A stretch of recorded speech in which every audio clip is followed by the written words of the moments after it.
Hello दोस्तों, नमस्कार। मैं आज आप लोगों को दिखाऊंगा कि बूटेबल पेन ड्राइव कैसे बनाते हैं। जैसे आपका घर पे अगर जो सीपीयू रखा है और मान लीजिए उसका ओएस करप्ट हो गया है और आप खुद से विंडोज़ इंस्टॉल करना चाहते हैं, तो मैं उसके लिए गाइड करूंगा कि आप विंडोज़ एक्सपी, विंडोज़ 7 जो भी आपका, विंडोज़ 10, विंडोज़ 11 जो भी आपका है, उसको इंस्टॉल करने के लिए घर पे आपको पेन ड्राइव, अगर जो आपके मान लीजिए हार्ड सीडी नहीं है, सीडी डीवीडी ओरिजिनल फॉर्मेट में नहीं है, तो उसको पेन ड्राइव से इंस्टॉल किया जा सकता है या बूटेबल सीडी बनाया जा सकता है।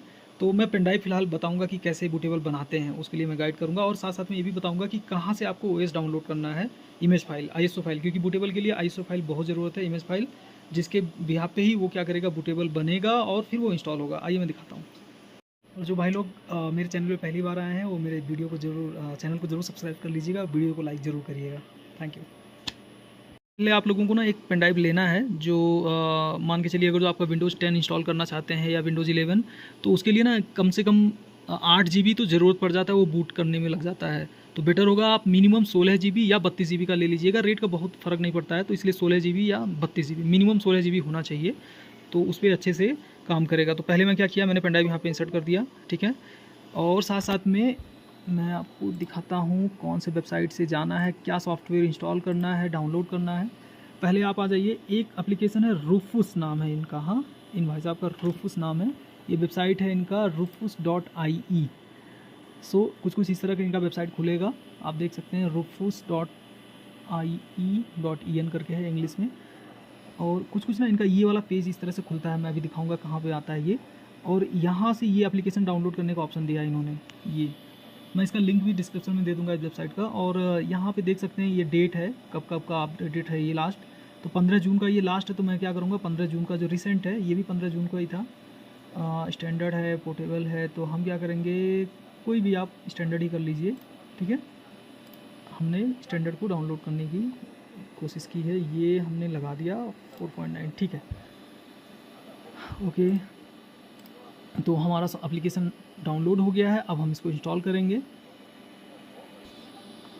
ओके, तो हमारा ये एप्लीकेशन यहाँ पे है, देख सकते हैं, मैंने इस पर जस्ट क्लिक किया है।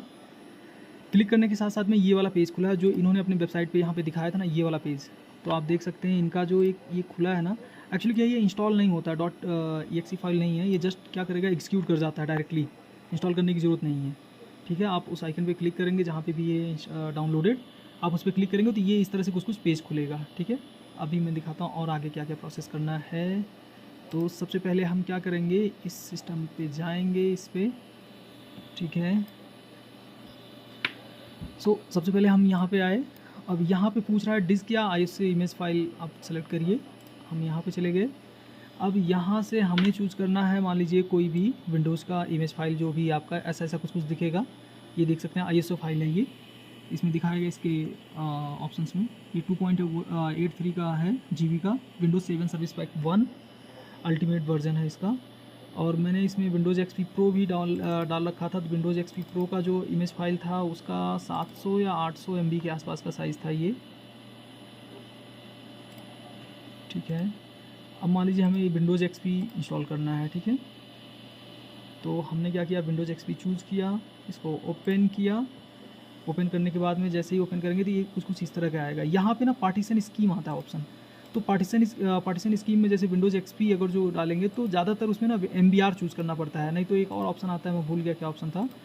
यहाँ पे 2 ऑप्शंस आते हैं जिनमें से आप, मैंने ज़्यादातर सिस्टम पे देखा है MBR सपोर्ट करता है, MBR कर लीजिए। और जब एक्चुअली क्या होता है, जब आप इंस्टॉल करेंगे ना तो वहाँ प्रॉब्लम बताएगा कि ये MBR सपोर्ट नहीं करता है, क्या DHCP है समथिंग करके ऐसे सपोर्ट बताता है, दूसरा वाला वो चूज़ करने के टाइम ही दिखा देगा। ये देखिए, जैसे मान लीजिए आप, दूसरा जो ऑप्शन है वो क्या है, जैसे मान लीजिए ये मैंने विंडोज़ 7 चूज़ किया, ये GPT है ये, सॉरी।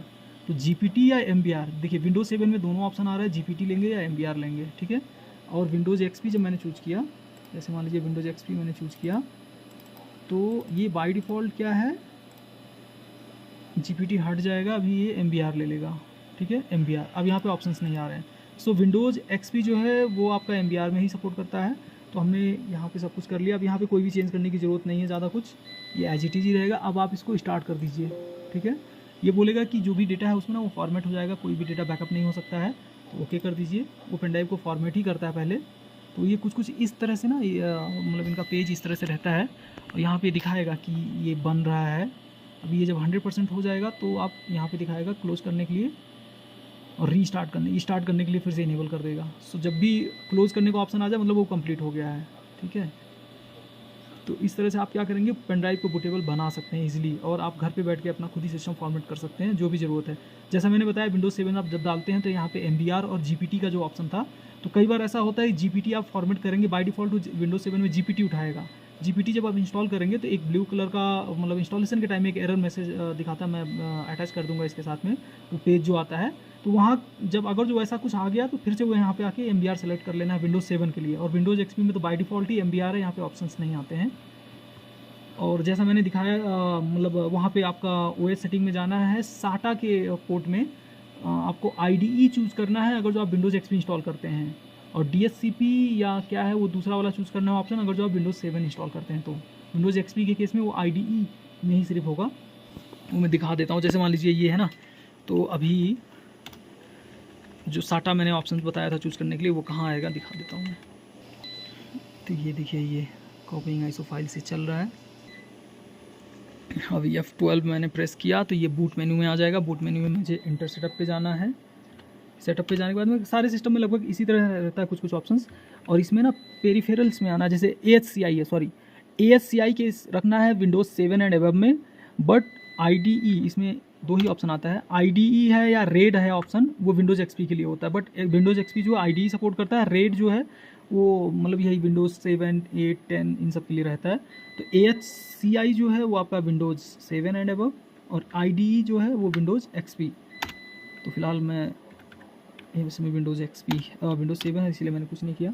यस, यहाँ पे हम आ जाते हैं। ये 78% हो गया। और अभी ना बूटेबल जब भी बन जाएगा तो मैं दिखाऊंगा कि किस फॉर्मेट में दिखता है पेन ड्राइव का आइकन भी चेंज हो जाता है पेन ड्राइव का, और उसमें नाम भी चेंज हो जाता है ऑटोमेटिक। नाम तो ये आ गया, यहाँ पे दिख रहा है आपको विंडोज़, मतलब जो भी फाइल आपने इमेज फाइल जो नाम रखा है ना वो ऑटोमेटिक उठा लेगा, वो पेन ड्राइव का नाम भी सेम रख देता है।